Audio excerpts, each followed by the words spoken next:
Hare Krishna. Maya is not just illusion, it is the agency that brings about illusion. Maya, the word Maya is often used in spiritual circles and it refers usually to illusion. Etymologically, Maya, that which is not. That which is not means things are not as they appear to be. Things are illusory. So, for example, to see water in a desert when actually that it is a mirage, that is Maya. But Maya is not just illusion. The illusions that that bewilder us souls in material existence, they don't just happen. There is a whole system, agency, and there is a person.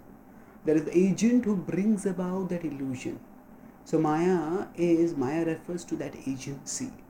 Maya refers to the agency that brings about that illusion. Krishna talks about this personalized conception of Maya rather than an abstract conceptual notion when he says Daiviya Esha Gunamai Mama Maya Durattaya Mameva Ye Prapadyante Maya Me Tam Tarantite. Daiviya, here is certainly he, Daivi, divine indeed is this energy.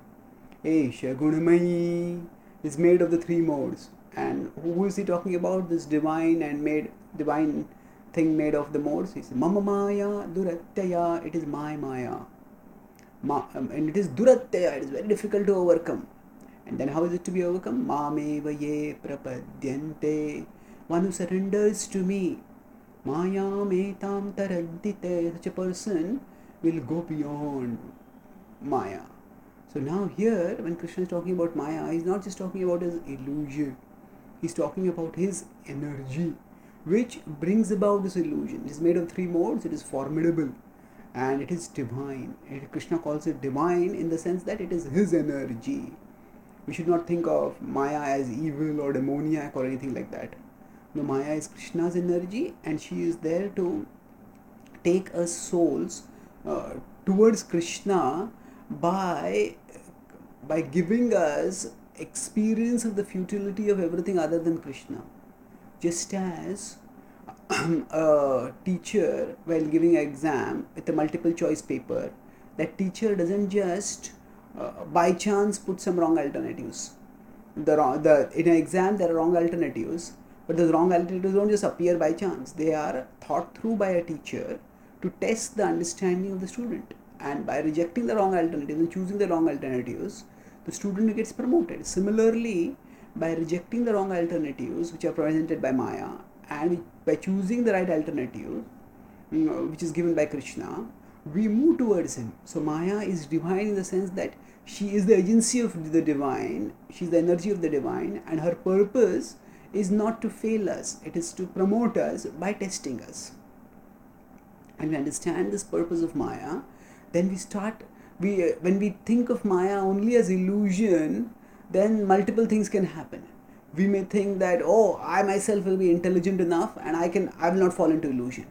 Or we may downplay, we may overestimate our intelligence, or we may we may underestimate the capacity of illusion. If we think this is an illusion, or just by intellectual sharpness, intellectual acuity, we may think that we will be able to overcome the illusion.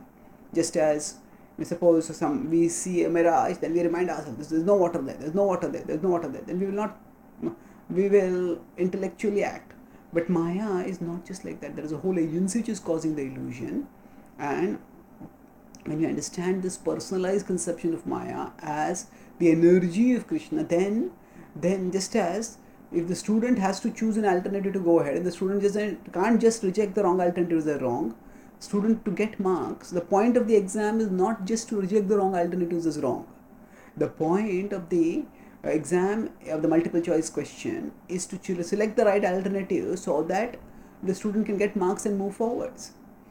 Just by normally, if a student just crosses all the wrong alternatives, that itself is not necessarily the indication that the student has got the right answer.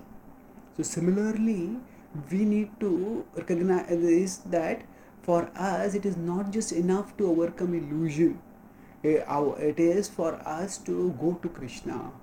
And it is not just by staying free from illusion that we'll be happy. It is by absorption in Krishna that we'll be happy.